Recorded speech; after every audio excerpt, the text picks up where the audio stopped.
കാലം എപ്പോഴും കണക്കുകൾ ചോദിക്കാൻ കാത്തിരിക്കുന്ന ഒരു മഹാന്യായാധിപനാണ്.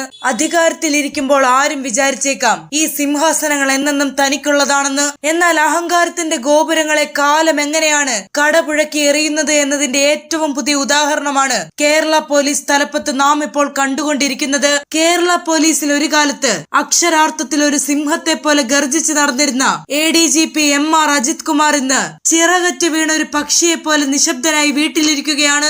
ഇരുമ്പ് മറകൾക്കുള്ളിൽ അദ്ദേഹം കരുതി വെച്ച അധികാരത്തിന്റെ ചീട്ടുകൊട്ടാരങ്ങളാണ് ഇന്ന് നിലം പൊത്തിയിരിക്കുന്നത്. ഈ ശൂന്യതയിലേക്കും അവസരത്തിലേക്കുമാണ് മറ്റൊരു IPS ഉദ്യോഗസ്ഥനായ ശ്രീജിത്ത് പുതിയ പദവിയുമായി കയറി വരുന്നത്. അജിത് കുമാറിന് ലഭിക്കേണ്ടിയിരുന്ന ജയിൽ DGP എന്ന ആ ഉന്നത പദവിയിലേക്കാണ് ശ്രീജിത്ത് IPS അവരോധിക്കപ്പെട്ടിരിക്കുന്നത്.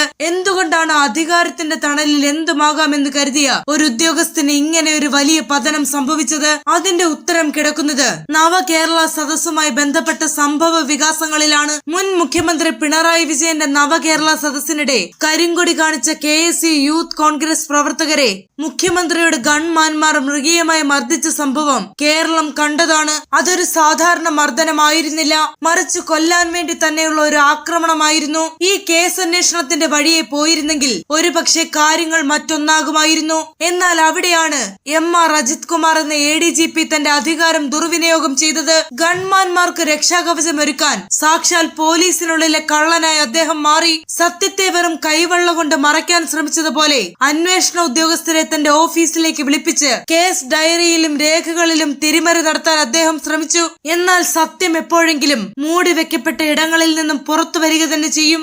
ഷൗക്കത്ത് അലി IPSന്റെ നേതൃത്വത്തിലുള്ള പ്രത്യേക അന്വേഷണ സംഘം ഓരോ അക്ഷരങ്ങളും അക്കങ്ങളും വിടാതെ പരിശോധിച്ചപ്പോൾ വെളിച്ചത്തായത് ADGPയുടെ കുടില തന്ത്രങ്ങളാണ്. കുറ്റകൃത്യത്തിൽ അദ്ദേഹത്തിന് വ്യക്തമായ പങ്കുണ്ടെന്ന് തെളിഞ്ഞതോടെ സസ്പെൻഷൻ എന്ന വാൾ അദ്ദേഹത്തിന് മേൽ വീണു. സ്വന്തം വീഴ്ചയിൽ സാക്ഷാൽ മുഖ്യമന്ത്രി പോലും അദ്ദേഹത്തെ തിരിഞ്ഞു നോക്കിയില്ല എന്നത് അധികാരത്തിന്റെ ഇടനാഴികളിലെ മറ്റൊരു യാഥാർത്ഥ്യം. ഇനി ഈ അവസരം മുതലെടുത്ത് കടന്നു വന്ന ശ്രീജിത്ത് IPSലേക്ക് വരാം. ഈ സ്ഥാനലബ്ധി പഴയ കാലത്തിന്റെ ഒരു ഓർമ്മപ്പെടുത്തൽ കൂടിയാണ്. 2018 സുപ്രീം കോടതി വിധിയുടെ പശ്ചാത്തലത്തിൽ ശബരിമലയിൽ ഉണ്ടായ സംഭവ വികാസങ്ങൾ കേരളം മറന്നിട്ടില്ല.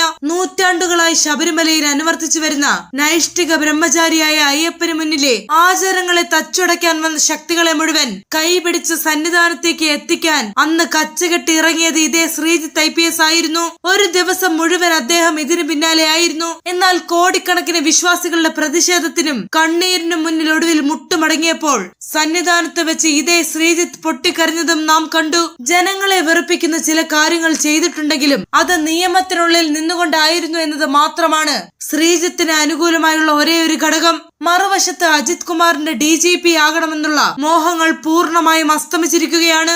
സസ്പെൻഷൻ നടപടിക്ക് ശേഷം ചില പ്രതീക്ഷകളോടെ അദ്ദേഹം സെൻട്രൽ അഡ്മിനിസ്ട്രേറ്റീവ് ട്രൈബ്യൂണലിനെ സമീപിച്ചിരുന്നു. എന്നാൽ അദ്ദേഹത്തിന്റെ സസ്പെൻഷൻ നടപടി കൂടി ശരിവെച്ചതോടെ ആ പ്രതീക്ഷകളുടെ അവസാനത്തെ വാതിലും കൊട്ടിയടക്കപ്പെട്ടു. സ്ഥാനക്കയറ്റം എന്ന മോഹം തകർന്ന് തരിപ്പണമായി. ചെയ്ത പാപങ്ങൾ ഒരു വേട്ട മൃഗത്തെ പോലെ അദ്ദേഹത്തെ പിന്തുടർന്നുകൊണ്ടേയിരുന്നു. ഇതിന്റെ തെളിവാണ് പിന്നീട് വന്ന ഓരോ വാർത്തകളും. തൃശൂർ പൂരം കലക്കാൻ കൂട്ടുനിന്നതും കവടിയാർ കൊട്ടാരത്തിൽ അനധികൃതമായി ഭൂമി സമ്പാദിച്ചതും ശബരിമലയിലെ വിവാദമായ ട്രാക്ടർ യാത്രയുമെല്ലാം അദ്ദേഹത്തിന്റെ വീഴ്ചയുടെ ആക്കം കൂട്ടി. ഇതെല്ലാം അനധികൃതമാണെന്ന് അറിഞ്ഞിട്ടും മുഖ്യമന്ത്രിയുടെ തണലുണ്ടെങ്കിൽ ആരും തന്നെ ഒന്നും ചെയ്യില്ലെന്ന അദ്ദേഹത്തിന്റെ അമിത വിശ്വാസമാണ് ഇവിടെ കടപുഴകി വീണത്. ഉപ്പു തിന്നവർ വെള്ളം കുടിക്കുമെന്ന പഴഞ്ചൊല്ല് എത്രത്തോളം അന്വർത്ഥമാണെന്ന് ഈ സംഭവം തെളിയിക്കുന്നു. ചെറിയ ചെറിയ തെറ്റുകൾ എല്ലാ മനുഷ്യർക്കും സംഭവിക്കാം. അതിന് പ്രായശ്ചിത്തം ചെയ്യുകയും തെറ്റുകൾ മനസ്സിലാക്കി തിരുത്തുകയും ചെയ്താൽ കാലം തന്നെ അതിന് പരിഹാരം കാണും. എന്നാൽ തെറ്റുകൾ ആവർത്തിച്ചുകൊണ്ടിരിക്കുകയും അധികാരത്തിന്റെ മട്ടുപ്പാവിലിരുന്ന് തന്നെ തൊടാൻ ഇവിടെ ആരുമില്ല എന്ന് വിചാരിച്ച് അഹങ്കരിക്കുകയും ചെയ്യുന്നവർക്കുള്ള വലിയൊരു മുന്നറിയിപ്പാണിത്. ആ അഹങ്കരിക്കുന്നവർ ഒന്നോർക്കുക, നിങ്ങളുടെ ഈ തെറ്റുകൾ നാളെ നിങ്ങളെയും മറ്റൊരു അജിത് കുമാറായി മാറ്റുമെന്നുള്ളതാണ് ഈ കാലം നൽകുന്ന ഏറ്റവും വലിയ പാഠം. ഉന്നത അധികാരത്തിൽ ഇരിക്കുന്നവർക്കും നിയമം ഒരുപോലെയാണെന്ന് ഓർമ്മിപ്പിച്ചുകൊണ്ടാണ് ഈ അധികാര നാടകത്തിന്റെ തിരശീല ഇവിടെ വീഴുന്നത്.